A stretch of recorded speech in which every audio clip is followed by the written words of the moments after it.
काम हो गया। ये मेरी वो फौज है जो नजर भी नहीं आ रही, सिर्फ हाथ धोते रहो,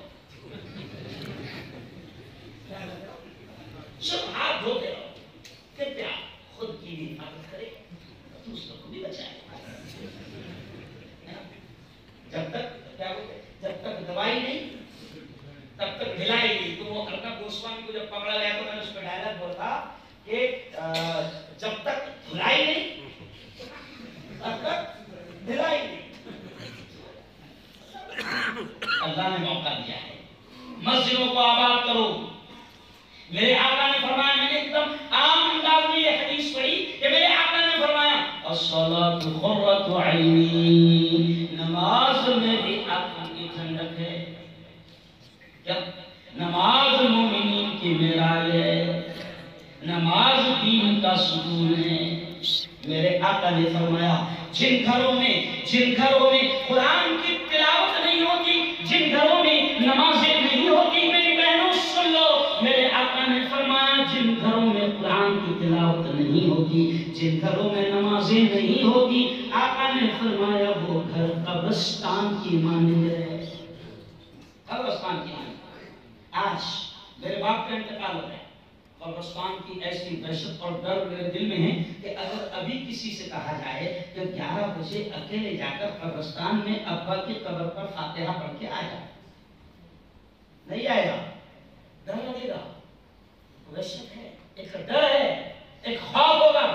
नबी फरमा रहे हैं कि जिस घर में तिलावत ना हो, जिस घर में नमाज ना हो, वो घर कब्रिस्तान की मानिंद है। चाहे घर कितना ही कीमती बना लो, चाहे कितना ही शानदार बंगला बना लो, लेकिन प्यारे आका ने फरमाया, ज़य्यिनू बुयूतकुम बिस्सलाति व बिलकुरआन, अपने घरों को सजाओ। नबी के अल्फाज, अपने घरों को सजाओ। काहे से सजाओ?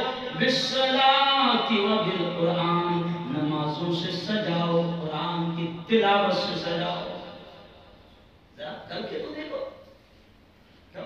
लकड़ी का मकान है, मिट्टी का मकान है, लकड़ी का मकान है, मिट्टी का मकान है, कच्चा मकान है, अगर घर में मेरी बहनों तिलावत होती है, अगर घर में कुरान पढ़ा जाता है, घर में नमाजें होती है, लकड़ी का मकान, कच्चा मकान, मिट्टी का मकान है, लेकिन इंशाअल्लाह उसकी नूरानियत और बरकत ही अजीब होगी, वहां बैठने को दिल चाहेगा। वरना मौलाना तजुर्बा है, आप हजारों घरों में गए होंगे, कुछ घर बड़े आलीशान नजर आएंगे, मगर दहशत और खौफ महसूस होगा, वहां ठहरने को दिल नहीं चाहता है। और कभी कभी किसी गरीब के घर में जाओ तो ऐसा लगता है थोड़ा बैठो यार, थोड़ा बैठो, अच्छा लगता है, सुकून लगता है।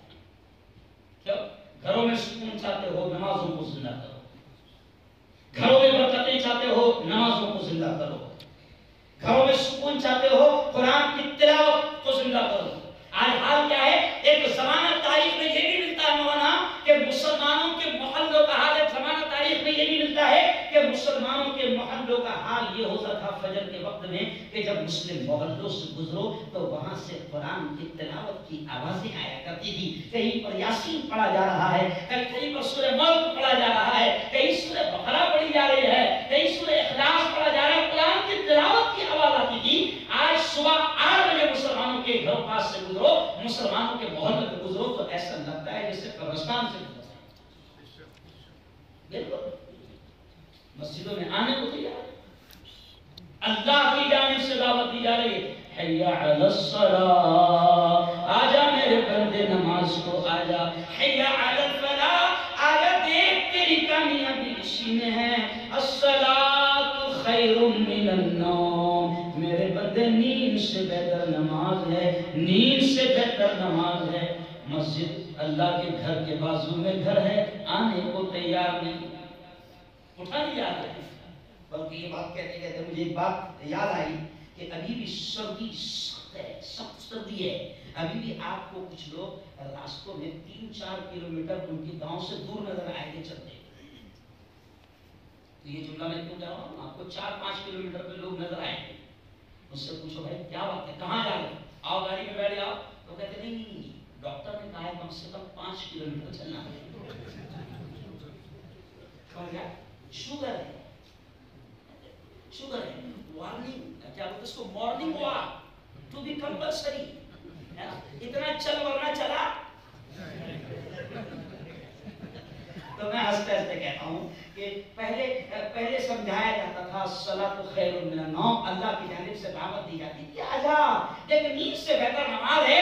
तेरा घर खुदा के घर के करीब था, क्यों? तेरे बेडरूम तक के अजान की आवाज, खुदा की दावत तेरे बेडरूम तक पहुंचती थी, कानों में पड़ती थी, लेकिन तू नहीं आता था, उठना बड़ा जान का आता था। अब ऐसी बीमारी लग गई कि सुबह 5 किलोमीटर मिल रहा है। मैं तो इसलिए हंसते हंसते कहता हूँ कि ओ मुसलमानों, अल्लाह का मामला ये है, इंसानियत से मान लो, वरना मनवाना भी, अरे बोलो, मान लो वरना मनवाना भी जानता है। जी हाँ, नहीं मानोगे, जैसे पूरी दुनिया को मनवाया फिर मनवाएगा। जैसे मौलाना खलील साहब ने इशारा किया कि पहला कोरोना आया, पहली लहर खत्म और अब दूसरी लहर शुरू। तो मैंने कहा पहली लहर में तो कोरोना सीधा भारत आया, भारत में आकर दिल्ली मरकज पर उतरा, मरकज पर मौलाना साहब के हाथ पर ईमान कबूल किया। तो पहला कोरोना तो मौलाना साहब ने लाए थे, समझा? अब ये दूसरा किसने लाया?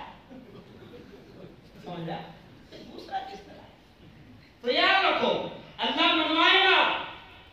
और मुझे कुछ बातें और याद आ गई कि देखो मुसलमानों, तुम्हारी इस्लाम की पाकीज़गी, तुम्हारी इस्लाम की बहुत सारी तालीमात, इस्लाम की बहुत सारी चीजें कोरोना की वजह से हिंदू भाइयों को भी समझ में आ रही। क्यों? अभी क्या कहा जा रहा? हाथ धो, बस हाथ धो। तो मैंने कहा इस्लाम ने 1450 साल पहले जो नमाज अल्लाह ने फर्ज की, उस नमाज में 5 मरतबा वुजू रखा, उससे बेहतर कोई सैनिटाइजर है ही नहीं। अरे वो अच्छा, ये जो सैनिटाइजर है, इसके बारे में अब ये भी आ रहा कि बार बार अगर उसको हाथ को लगाए तो स्किन कैंसर का शिकार हो जाएगी, उसके भी साइड इफेक्ट है।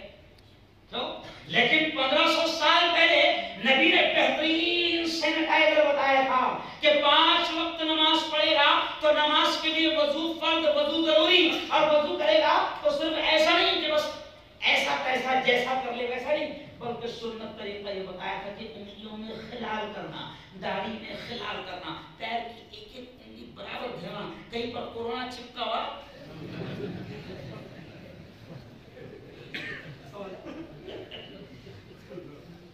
अब इससे बेहतरीन सैनिटाइजर मुसलमान समझने को तैयार, लेकिन हिंदू समझ गए। और जब मैं बुरहानपुर मध्य प्रदेश में था तो वहां का जो चीफ हेड है हॉस्पिटल का, वो कहने लगा, हंसते हंसते कहने लगा, जब मेरी घरवाली आई और मैं थोड़ा मास्क के नीचे था, तो उसने मुझसे कहा साहब थोड़ा सा मास्क ऊपर कर ले। लेकिन धीरे से मेरी घरवाली को देखकर कहने लगा, ताई, हमारे मराठी में कहते ताई, दीदी, बहन जी, आप लोगों को तो मास्क लगाने की जरूरत नहीं समझा? ओ मेरी बहनों, मेरी बात को सुन रही औरतें, हाँ, अल्लाह ने मुसलमान औरतों को भी जो नकाब दिया था, बुर्का दिया था, वो तमाम वायरस से बचाता है, सिर्फ कोरोना वायरस से नहीं समझा? मैं कॉलेज में प्रोफेसर था 14 साल तक, तो मेरी बीजेड की एक हिंदू, तो 3-4 हिंदू बेटियां, गर्मी का महीना, और वो स्कूटी पर आई तो उन्होंने बाकायदा पूरा ऐसा वो लपेट के आए थे। गर्मी का, हमारे यहाँ गर्मी भी तेज होती है, तो वो लपेट कर आई हिंदू बेटियां, और रुक कर उन्होंने जैसे मेरे करीब आए तो गाड़ी रोक कर कहा, गुड मॉर्निंग सर। तुम तो बेटा वो फुला हो, अश्विनी हो, तुम तो फुला हो, और तुम ये नकाब कब से लगाने लगती? नकाब कब? मैंने उनसे सवाल किया, तो कहा कि साहब नकाब नहीं, ये एक्चुअल में साइंस में ये कहा गया है कि अगर जिल्द को, स्किन को अगर धूप की तपिश से बचाना है और स्किन को, रंगत को साफ सुथरी रखना है, तो स्किन को छुपा लो, बाहर निकलो तो ये जो गर्मी का वायरस है جو اسکین کو بلیک کر دیتا ہے، اس سے محفوظ رہو گی۔ تو میں نے مسکرایا اور میں نے دھیرے سے کہا کہ نقاب اس لیے رکھا گیا کہ تم گرمی کے وائرس سے بھی محفوظ رہو، سردی کے وائرس سے بھی محفوظ رہو، اور راستوں میں جو چھچھورے وائرس رہتے ہیں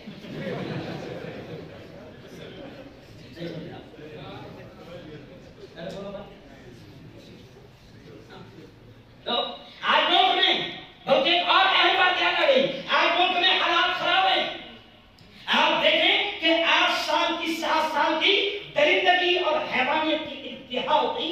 شرم آتی ہے یہ مائک پر کہتے ہوئے بھی کہ درندگی اور حیوانیت کی انتہا ہو گئی کہ 6 سال اور 5 سال کی معصوم بچیوں کا بلاత్కాر، ان کی عزتوں سے کھیلا جانا اور ان کا مرڈر، ان کا قتل کر دیا جانا، اور بیٹیاں محفوظ نہیں ہیں، بیٹیاں محفوظ نہیں ہیں۔ ارے آج ملک میں پارلیمنٹ میں بیٹھنے والے ہندوؤں کو بھی سمجھ میں آ گیا، اور مہاراشٹر کے ہمارے ایک نیتا نے، منشے کے نیتا راج ٹھاکرے نے یہ کہا کہ اگر ملک کو، اگر بیٹیوں کی حفاظت چاہتے ہو، بیٹیوں کو بچانا چاہتے ہو اور ملک سے ریپ ختم کرنا چاہتے ہو تو اسلام کے قانون کو لاگو کرو۔